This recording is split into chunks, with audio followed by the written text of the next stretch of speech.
Okay, so welcome to Android programming webinar from JPassion.com. Today's topic is 3D graphics.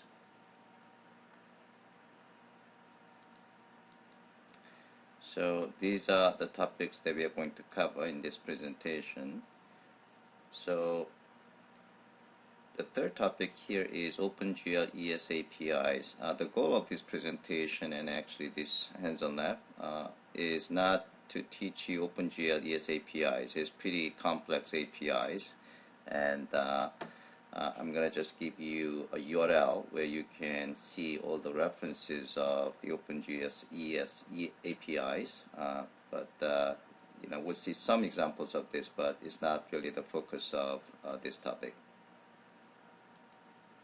So 3D support in Android. So OpenGL is industry standard for supporting 3D graphics, and Android platform obviously uses it as a standard, especially OpenGL ES.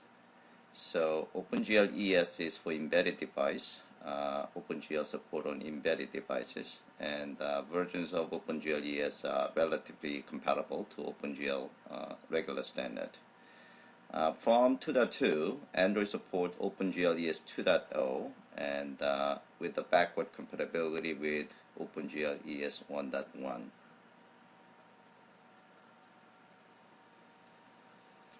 So let's move on to Android APIs, some of the APIs that you need to understand in order to render 3D graphics on Android platform.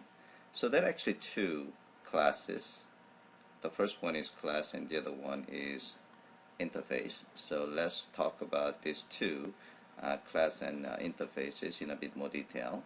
And we are going to spend more time in hands-on lab, so it's very difficult to explain this concept just giving you the slide. So I'm going to actually move on a bit fast on this presentation, and we're going to move on to hands-on lab. And then you will actually see more concrete examples of how these classes are being used. Okay, so GL Surface View class is an extension of Surface View class.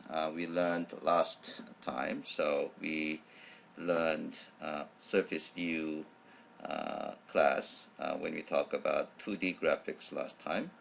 So it's an extension of Surface View, and it basically uses a dedicated surface for displaying OpenGL graphics. So obviously Surface View is a subclass of View class.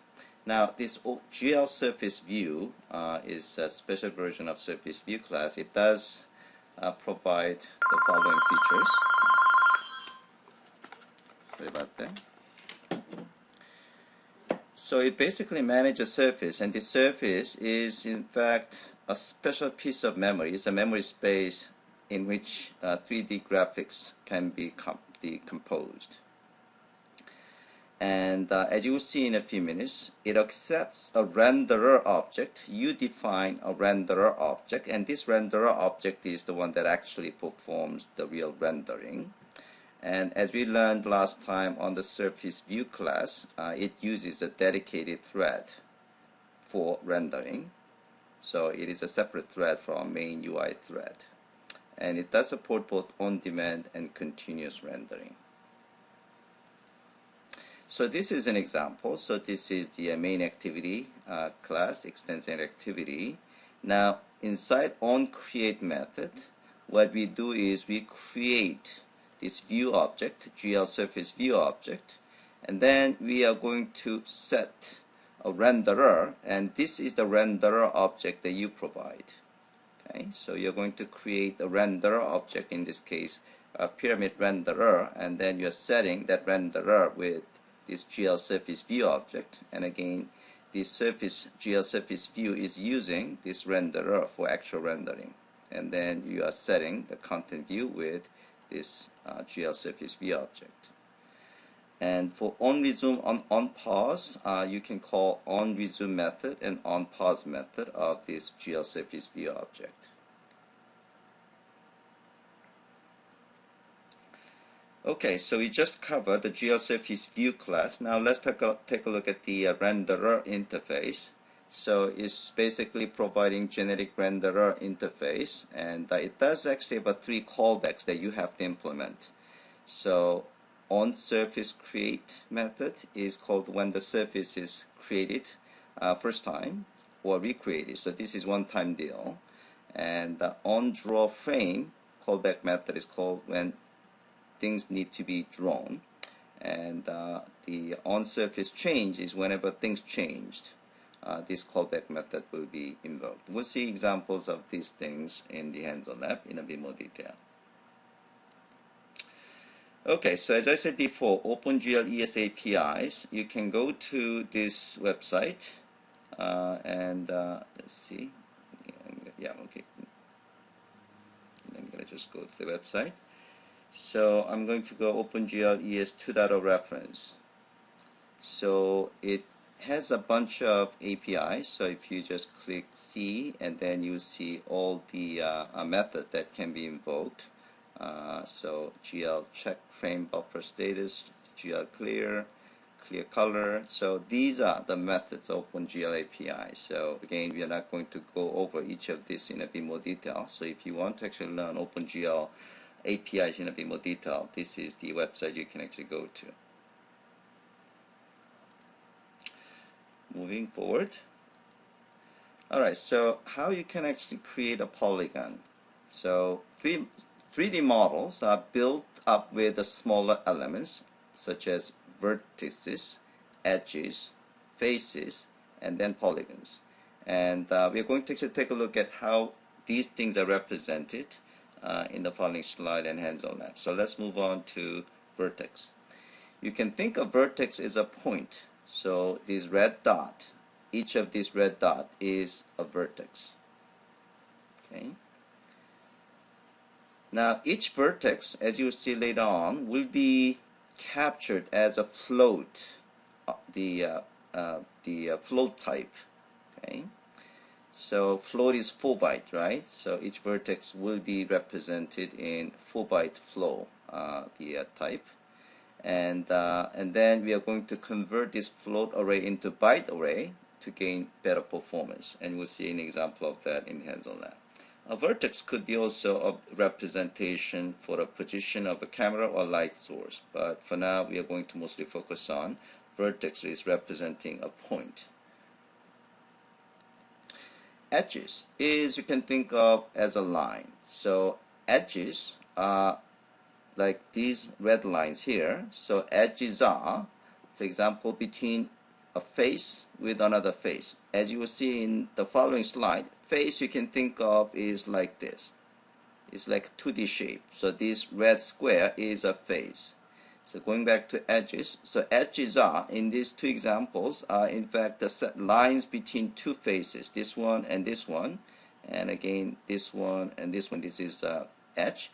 Or it could be edge of the face. So this is again the face, and this is an edge. So again, edge is a line. As I said before, a face is just a shape. In this case, rectangular shape. Segment is like edges, but it goes around the model. So the more the segments the model contains, it basically have a smoother the shape. Okay? So for now you can think of segments is more like edges for smoother shape. Alright, so let's see how vertices are represented, in this case for an example of triangle. So each vertex is a point in 3D domain, 3D the dimension, right? So it should have 3 numbers, x, y, and z. Okay. So as I said before, each vertex is in the form of float type. So we have a float array which have 3 vertices. Now this one is, we are going to we are going to actually have this one as 0 and 1 and 2. Okay. This is just the internal number that we have in the order of this vertex in this array. Okay. Now you are going to set what is called indices, and this is basically how you can connect these vertices. Okay. So this CW means counterclockwise. So the way that we are going to create a triangle is connecting these vertices in a direction that is specified in these indices. So in this case, because we are connecting these three vertices in the counterclockwise, we set 0 and 1 and 2. Okay, so this 0 and 1 and 2. Now this is a bit crude picture, but just consider this one as an x-axis, and this is y, and this is z. And now let's say we have this triangle. This triangle is not really 3D shape, right? But it is in fact at this point in this in this context in the 3D dimension. Okay, so even though it's a 2D shape, okay. So this is 0 and this is 1 and 2. So the number that is specified here is that the third one is z, and this is y, and this is x. Okay, so the first one is 0, and actually should be y is, I should actually go up here. So actually, let's actually focus on these two.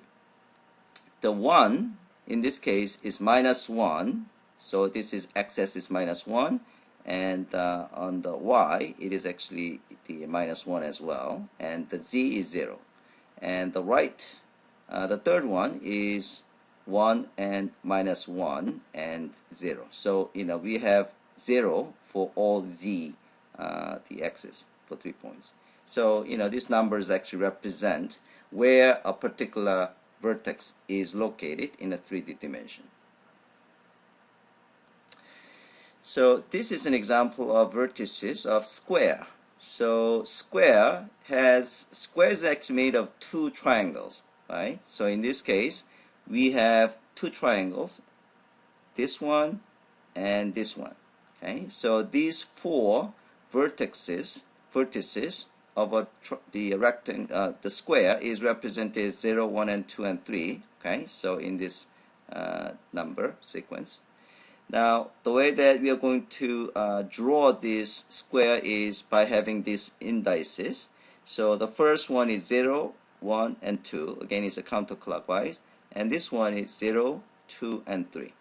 Okay, so that's the second triangle. So combination of these two triangles will make up a square.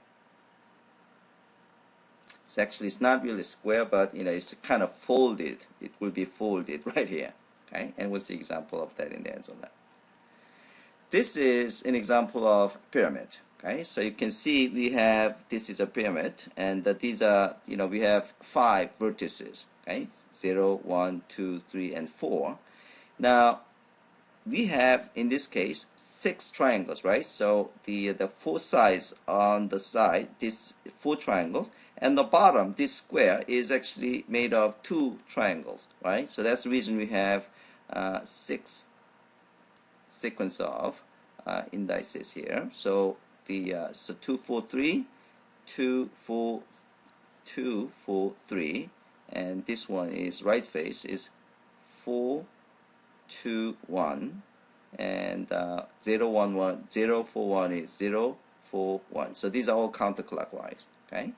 By the way, these indices, as long as it's the same direction, it's actually the same thing. So 2, 4, 3 is the same thing as 4, 2, 3. So 2, 4, 3 is same thing as 4, 3, 2, or 3, 2, 4. As long as this indice is actually used to connect these vertices, right? So as long as in the same direction, it doesn't matter where it gets started. Okay, all right. Okay, so hopefully you got a little bit of idea how things work, but I expect that you still probably get confused a little bit because it's a little bit too abstract. So let's take a look at the hands-on app.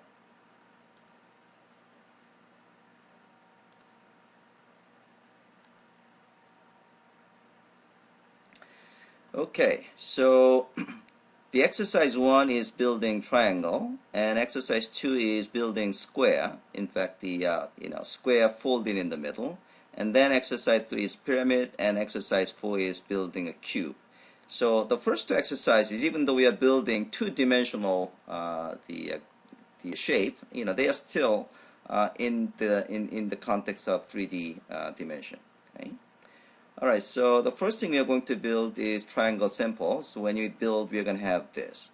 Okay, so let's try to build it.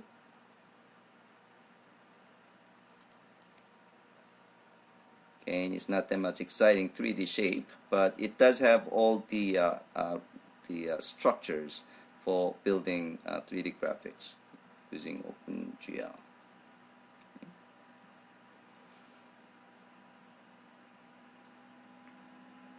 Okay, so nothing really exciting, but let's see the code. Okay, so we have a main activity. So this main activity. So this is a main activity in which we are creating GL surface view object. Okay, and then we are specifying our triangle renderer object. Okay, and then we are setting the renderer object with this GL surface view object, and then we are using that GL surface view object to set the content view. Okay, all right. Now this is a renderer class. Okay, so here we are implementing Open Surface View Renderer interface, right? And as we talked about in the presentation, it does have 3 callback methods, right? On draw frame, on surface changed, and on surface created. So on surface created, by the way, each of this method is going to receive OpenGL object. Okay, so so on surface created method is called when surface is first created or recreated, and it is mainly for performing one-time initialization tasks such as setting the clear value for color, depth, enabling depth test and stuff like that.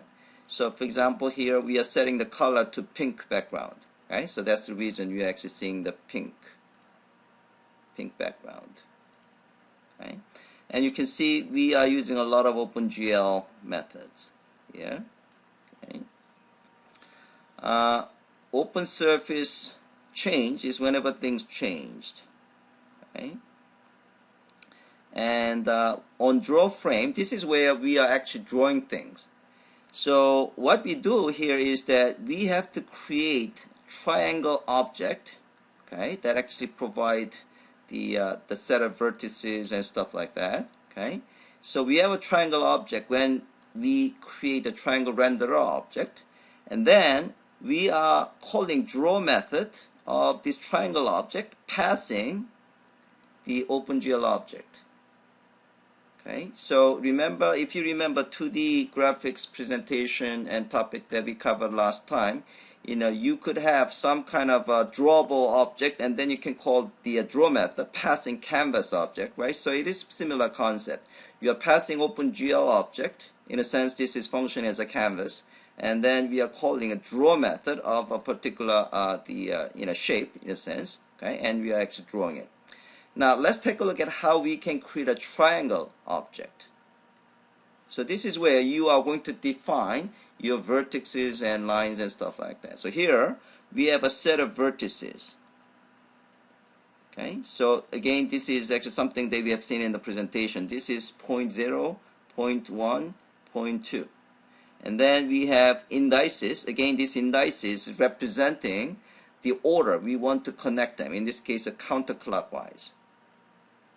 Okay, and then we have a draw method that is being invoked here.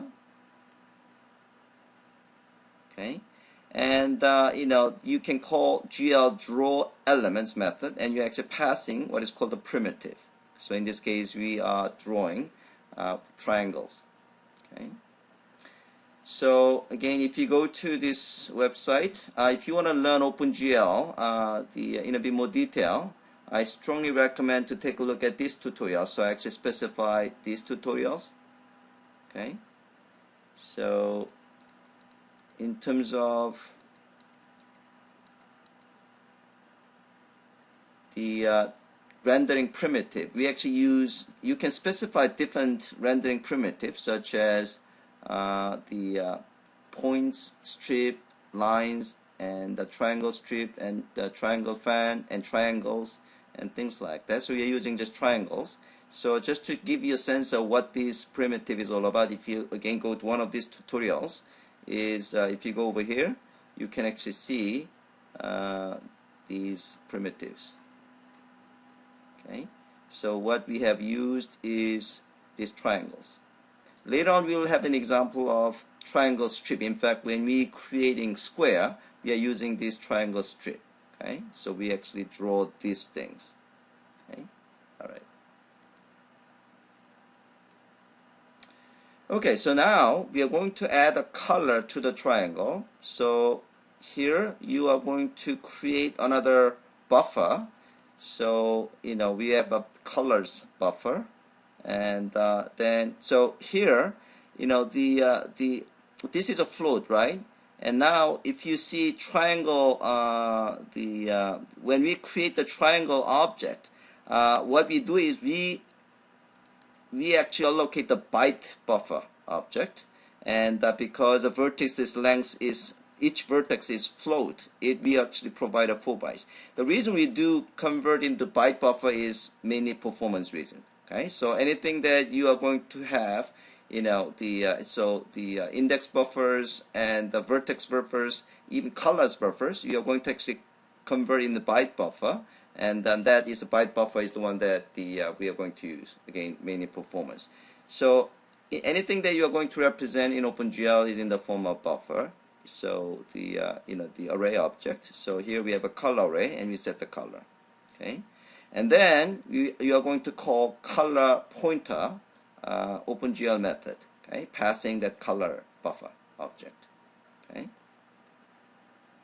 and this is actually setting the color in the beginning. So this is what we get. Now we are going to actually add the rotation to the triangle. So here we have angle. This is actually angle, the float, value, and then we are going to call GL rotate F method, passing the angle.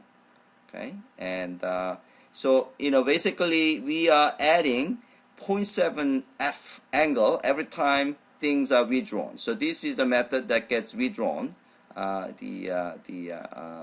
then this is just angle is actually changing. Okay. All right. So let's try to run that application. So triangle. This is rotate.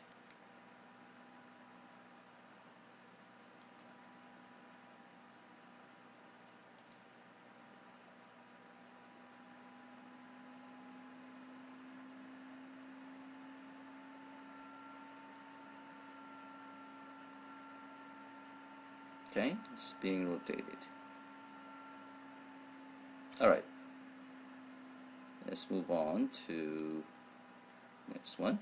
Okay, so now moving to a little bit more the sophisticated shape, square.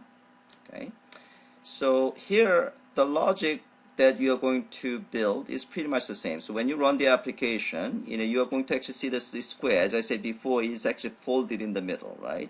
Okay. So let's actually run that application. So this is a square rotate. Run as.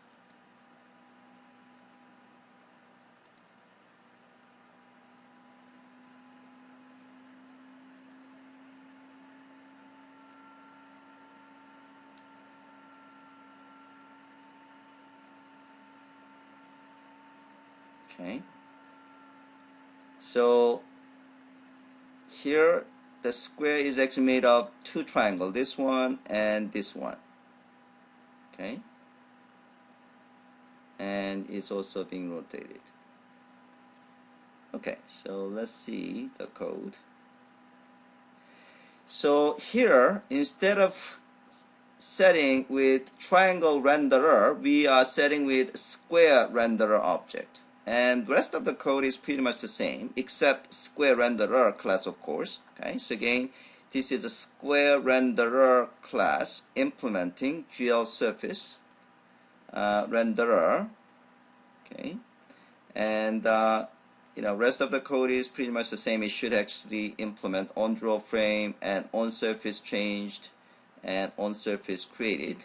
Now we are creating square object here, okay, and the square object will have 4 vertices, okay, and we have a 2 set of indices because the first one is representing first triangle and this one is representing second triangle, okay. And here we are using strips, triangle strip primitive, okay. So as you have seen, this is actually the strip is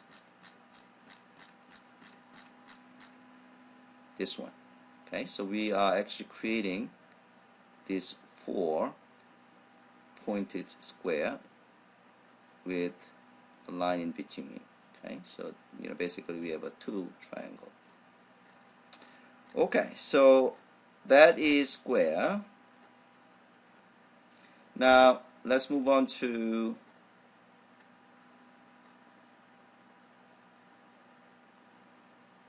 so here we are just changing the z value of these vertices. So when you run the application, it will have a little bit of different shape, okay, as expected, okay. Okay, moving forward. Now exercise 3 and 4, now they represent more 3D like graphics, okay. So let's run this application. So this is pyramid.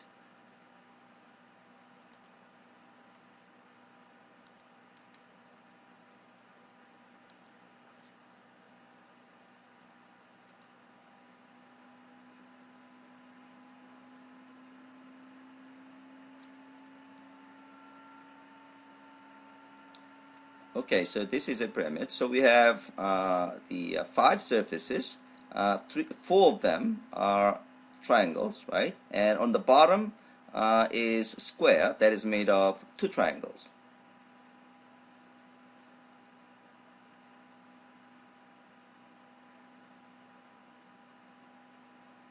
Okay, so now we are seeing the bottom, which is again made of 2 triangles, right? Here and here. Okay, so let's see the code. So again, pretty much the same structure. So we are creating pyramid renderer object, and then we are setting it with GeoSurface View object. So pyramid renderer is creating the pyramid object, and the pyramid object is, as you have expected, is made of the 6 set of,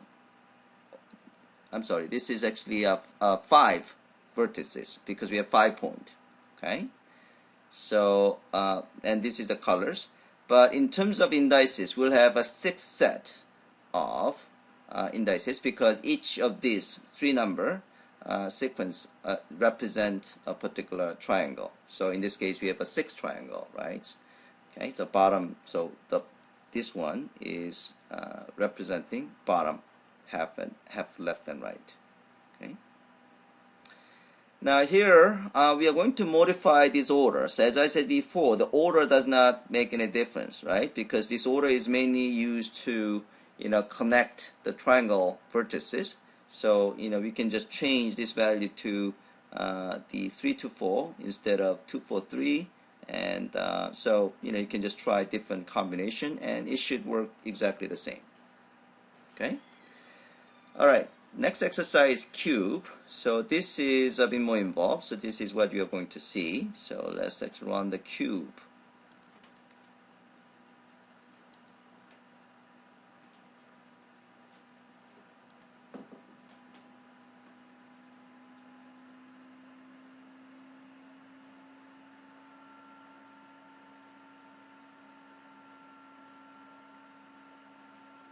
So these are the cubes.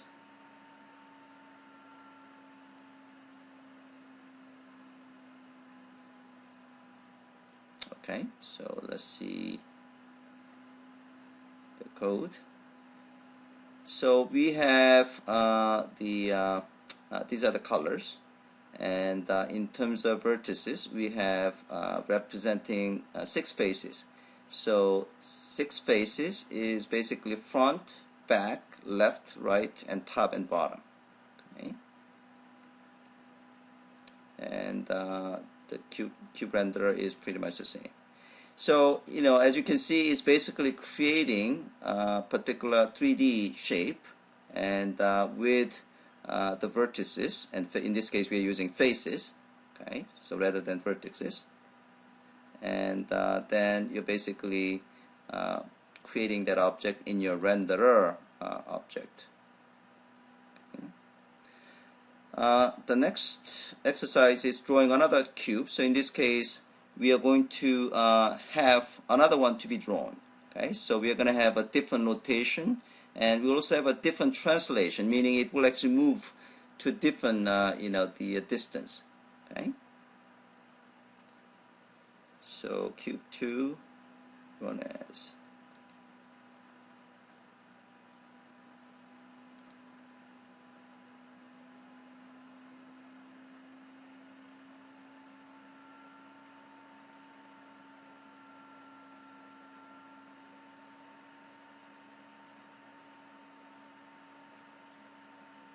Okay. Alright, so I'm going to stop right here. Let me just make sure that